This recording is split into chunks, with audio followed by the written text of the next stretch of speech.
Hello, Woody fans! This week, I'm on vacation. Well, I'm actually just here at home. But I will be living it up! You know, kicking back with just a little wine here and, check out one of these movies that arrived in my mailbox. Girls Gone Wild. Yeah, looks like it's gonna be a funny one. Anyway, why don't you sit back and relax and take a look at this classic Woody review of V for Vendetta. This week I'm reviewing V for Vendetta, but before I get to my searing critique, I want to stop and pay my respects to a very brave young actress, Miss Natalie Portman. This amazing young lady acts her little heart out in this movie, despite suffering through what was clearly a very grueling round of chemotherapy. However, I've said it before and I'll say it again. Having a life-threatening illness is not an excuse to make a mediocre movie. Not in Woody's book. I say if you're going to go out with a bang. Need I remind you that Ben Affleck has made a number of fine films despite an obviously severe case of mental retardation.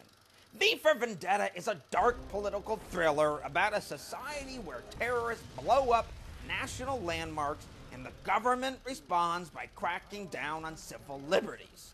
Yes, that's right, it's another crazy science fiction tale from the Hackowski brothers. Made that up myself. Things aren't much better when it comes to casting either. Mr. V for Vendetta is played by a mysterious newcomer whose facial expressions are, and I'm going to be blunt here, one note. This guy has the wry grin down pat. But here's a little performance tip from Woody. Acting requires a broad range of emotions. Take a look at these headshots I had prepared for my audition when Siskel finally kicked it.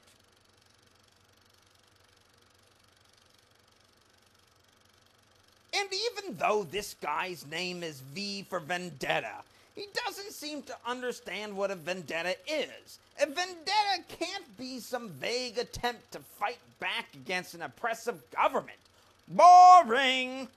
See, in my recent hearing for allegedly stalking my former bosses at WAOH, who fired me after my controversial, profanity-laden review of Chicken Little, we discussed at length my specific vendetta against Station General Manager Gary S. Sussman and whether I may or may not have left, my lawyers suggest I don't say, threatening notes on his car alongside pictures of his family with my face pasted over his own.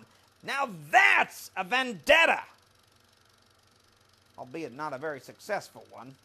For its complete lack of realism, one-note acting, and a misleading title, this film deserves only one Woody. But for a brave, albeit flawed performance by the spunky Miss Portman, I can't help but give V for Vendetta 2 Woodies! Natalie, if you're strong enough to watch this, I want you to know that Woody's pulling for you. Till next time, that's Sally Woody!